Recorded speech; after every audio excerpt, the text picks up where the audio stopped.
Charline Picon, Tout par-delà, épisode 6. Je suis Charline Picon, véliplanchiste de l'équipe de France, membre de la team Toyota et je suis qualifiée pour les Jeux Olympiques de Tokyo. Aux Jeux Olympiques de Londres en 2012, je termine 8e. Pour moi, c'est un échec. Et vous allez l'entendre, tout par-delà.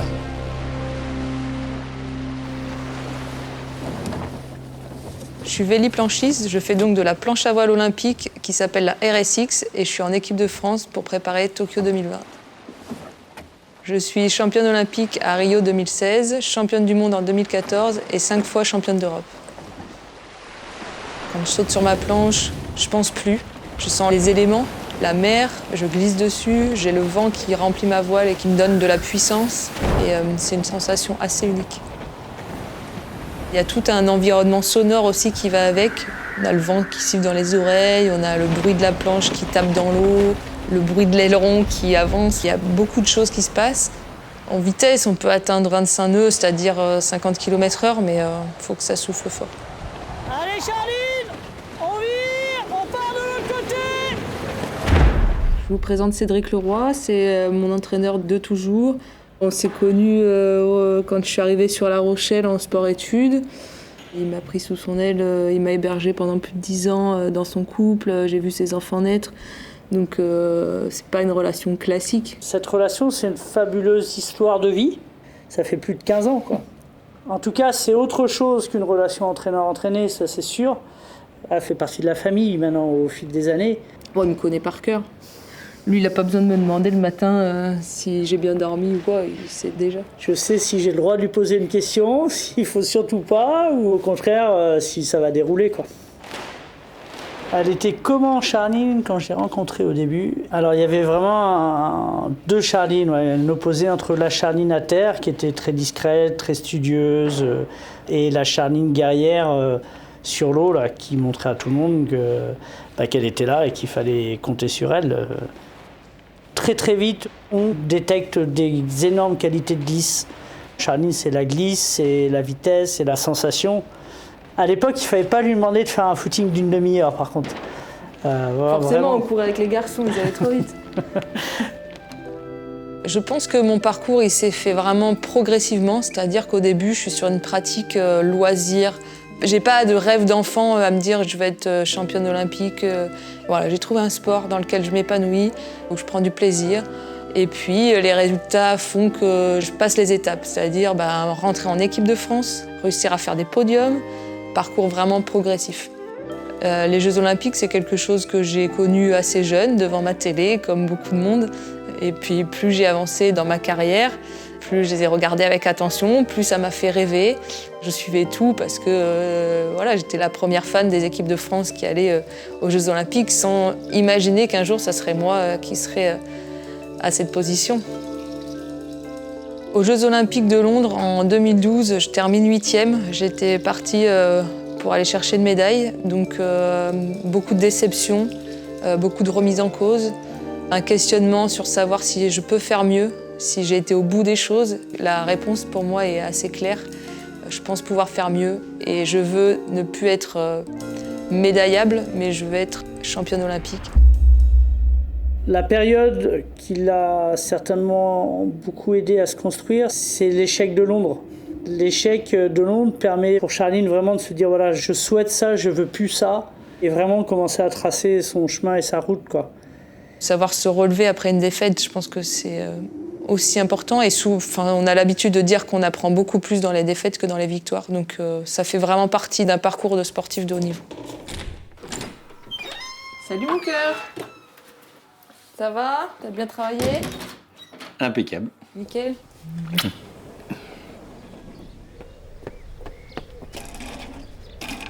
Je vous présente Jean-Emmanuel Mestre, mon kiné, mon confident, mon amoureux, le papa de ma fille.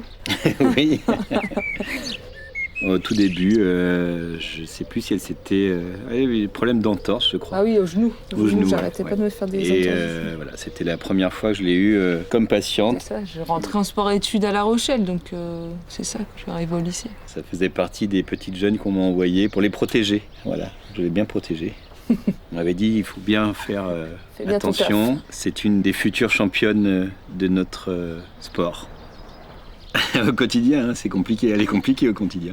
Elle est pas du tout comme en compétition, c'est-à-dire qu'elle est beaucoup plus dans le partage. C'est quelqu'un de toujours très positif, malgré tout. Bon, l'anecdote, c'est qu'il veut pas venir en compète parce que je suis insupportable. Voilà. Dès qu'elle rentre dans le monde de la compétition, ça devient une autre femme. Quand elle est en compétition, enfin moi je l'ai vécu vraiment une fois de façon très proche et j'ai dit plus jamais, quoi. C'était ses courses, c'était son monde qui n'était pas le mien. Et d'ailleurs, je n'avais rien à y faire, donc ça tombait bien. Voilà, on a trouvé de très bonnes On a un bon solutions. équilibre Et du coup, je n'y vais pas. Après l'échec de Londres, on se retrouve avec Cédric donc, pour préparer les Jeux de Rio. L'objectif, il est clair. Et oui, là, je voulais passer d'une position où je faisais des podiums mondiaux, européens, à une position de pouvoir aller gagner.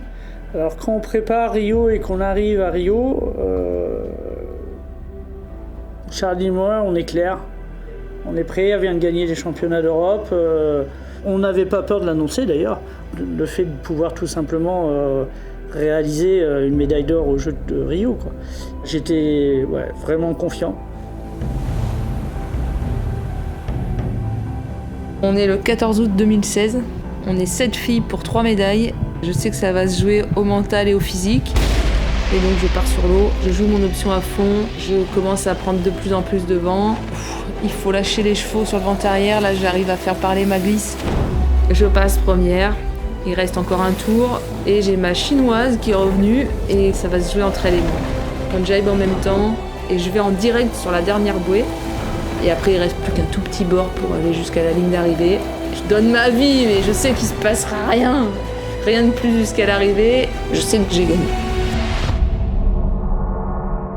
Je me souviens de ne pas regarder où étaient les adversaires, je sais que j'ai gagné. Je lâche la voile et je me mets sur ma planche et là j'ai la tête dans les mains et je pleure, mais je pleure, un truc de fou.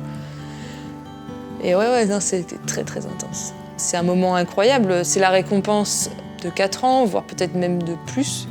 Je sais pas si vraiment c'est descriptible en fait. Inoubliable. Voilà, un moment unique dans une vie. Un moment de délire, quoi. Délire où plus rien n'existe autour de ça. C'est étonnant, vraiment étonnant. Et puis vraiment des émotions fortes, uniques, saines, encore une fois, dans un cadre féerique. Et puis tout ça dans la simplicité, avec tout l'amour qu'il y avait, en fait, qui nous entourait. Enfin, c'était extraordinaire. Jour marqué d'une pierre blanche, jour magnifique, c'est là, c'est là-bas. Rio, Charline, médaille d'or, émotion, podium, Marseillaise, magique. Un des plus beaux souvenirs de ma vie quand même, hein. Faut que je sois honnête et je le dise. Un moment fabuleux. Un médaillé au jeu, c'est quelque chose. Médaillé d'or au jeu, c'est un tout autre registre. C'est une grande dame. Elle s'est construite au fur et à mesure des années. Mais voilà, elle est très claire, déterminée, posée. Elle est vraiment solide. Après Rio, je suis devenue maman. Oui. Alors là, on est à la maison, on vient de rentrer de l'école avec ma petite Lou qui aura 4 ans le 31 juillet 2021, jour de ma médaille race au JO de Tokyo. Je le prends un peu comme un signe que ma médaille race soit pile le jour de son anniversaire. Là, je suis sur mon trampoline. Et je vais faire le écarté à la 1.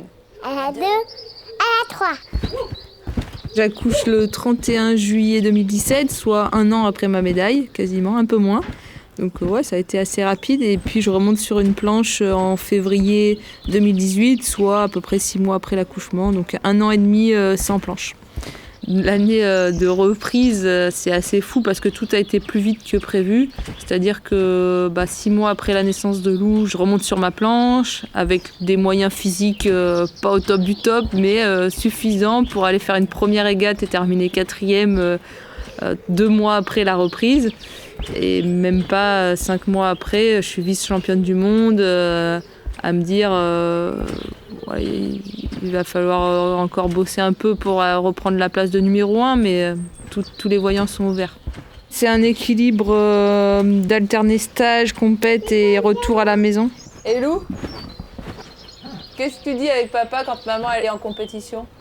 Parce que si elle gagne pas de médaille, qu'est-ce que tu fais? Et ben, on change la clé et la porte. On change la clé de la porte et maman elle peut plus venir. Non. Ah ouais, ah, tu vois, c'est la classe, hein. Heureusement que maman elle a ramené une médaille. C'est son père qui a fait la blague, mais du coup, chaque compète... C'est toi qui gagne. Ah, merci ma puce. C'est un équilibre. Par moments, j'ai vécu ça un peu comme une charge supplémentaire.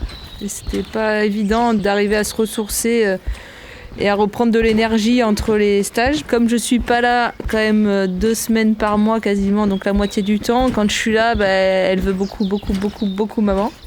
Et je réponds à ça parce que je pense que j'en ai aussi besoin pour partir sereinement quand je dois partir. Waouh! Et du coup, c'est vrai que quand je suis là, j'essaye d'être bien présente. Regarde, maman. Et voilà. Ah, faut te calmer, Oh, aïe, aïe. mon pot de colle. Oui, mon pot de colle. Mon pot de colle. Tu sais même. Sinon, je peux t'appeler Maglu. Le fait de devenir maman, je pense, lui a apporté beaucoup plus de sérénité dans ce qu'elle a fait, tant dans le sport que dans sa vie courante. Ça n'a pas été si simple que ça, mais c'est là où on retrouve le caractère de Charline, revenir plus forte. C'était indéniable, à se donner les moyens de pouvoir être au maximum de ses capacités et montrer à tout le monde qu'elle pourrait donner du fil à retordre aux autres filles. Donc elle est revenue plus forte, encore plus forte, de plus en plus forte. Et elle continue à travailler. Voilà, elle ne s'arrête jamais en fait. Je sais pas si c'est que le fait d'être maman, mais en tout cas, j'ai beaucoup évolué sur ces dernières années. Ouais. Donc, je me dis, c'est que quoi qu'il se passe au bout, le chemin que j'ai écrit dans la préparation Tokyo 2020 aura été bénéfique sur tous les plans, quoi, et m'a fait grandir. Donc voilà, je pense que c'est un bon équilibre aujourd'hui pour moi.